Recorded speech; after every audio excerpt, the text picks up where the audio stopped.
أما بعد فأعوذ بالله من الشيطان الرجيم بسم الله الرحمن الرحيم يا أيها الناس إنا خلقناكم من ذكر وأنثى وجعلناكم شعوبا وقبائل لتعارفوا إن أكرمكم عند الله أتقاكم إن الله عليم خبير قال النبي صلى الله عليه وسلم لا فضل لعربي على عجمي ولا لعجمي على عربي ولا أبيض على أسود ولا أسود على أبيض كلكم بني آدم وآدم من تراب أو كما قال النبي عليه الصلاة والسلام رب اشرح لي صدري ويسر لي أمري واحلل عقدة من لساني يفقهوا قولي. معزز سامعین کرام، اللہ تبارک تعالیٰ نے جہاں انسان کو مختلف اوصاف اور کمالات کے ساتھ پیدا کیا، وہیں انسان میں فطری طور پر اور تخلیقی طور پر کچھ کمزوریاں بھی ہیں. ان کمزوریوں کے تدارک کے لیے اللہ تعالیٰ نے حضرات انبیاء علیہم السلام کو مبعوث کیا اور اپنے احکام کو نازل کیا. حضرات اولیاء کرام کے ذریعے سے تربیت کی. مختلف قسم کی انسان میں روحانی کمزوریاں ہیں. اس میں سے ایک کمزوری یہ بھی ہے، انسان ظاہری ماحول کا اثر بہت جلد قبول کر لیتا ہے. جھوٹ الگ چیز ہے اور سچ الگ چیز ہے، لیکن سچ کے بولنے والے کم ہوں اور جھوٹ کے بولنے والے زیادہ ہوں تو انسان کی عقل فیصلہ کرنے میں ڈگمگا جاتی ہے کہ بہت سارے لوگ جھوٹ بول رہے ہیں، دو چار آدمی سچ بول رہے ہیں، تو ایسے نازک موڑ پر سچ اور جھوٹ کی تمیز کرنے میں انسان کشمکش میں مبتلا ہو جاتا ہے. اور انسان کی فطرت یہ بھی ہے کہ ایک جھوٹ کو جب بار بار کہا جاتا ہے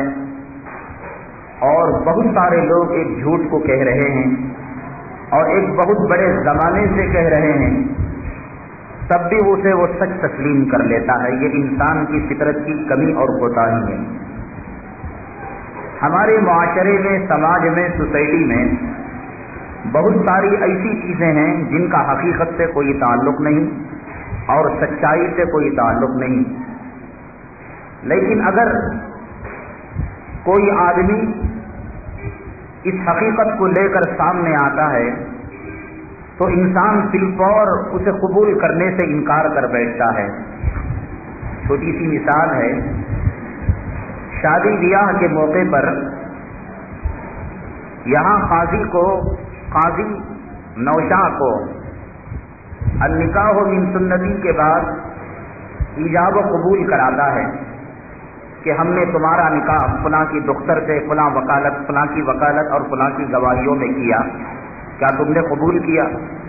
ایجاب و قبول یہاں ہونے کے بعد جب اطلاع پہنچتی ہے دلہن والوں کو،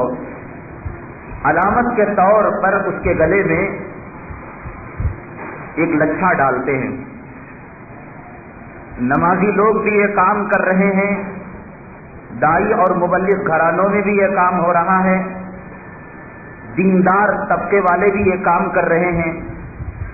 اور عام مسلمانوں کا تو کیا کہنا. لیکن آج تک کوئی یہ نہیں بتلا سکا کہ اس لچھے کی شرعی حقیقت کیا ہے. کیا امام بخاری نے بخاری شریف میں اس کے تعلق سے کوئی روایت لکھی ہے، یا کلام پاک کے اندر اس تعلق سے کوئی آیت آئی ہوئی ہے، یا یہ کہ اولیاء کرام نے جب اپنی لڑکیوں کا نکاح کیا تو علامتی طور پر کیا لچھا اور منگل سوتر ان کے گلے میں ڈالا تھا؟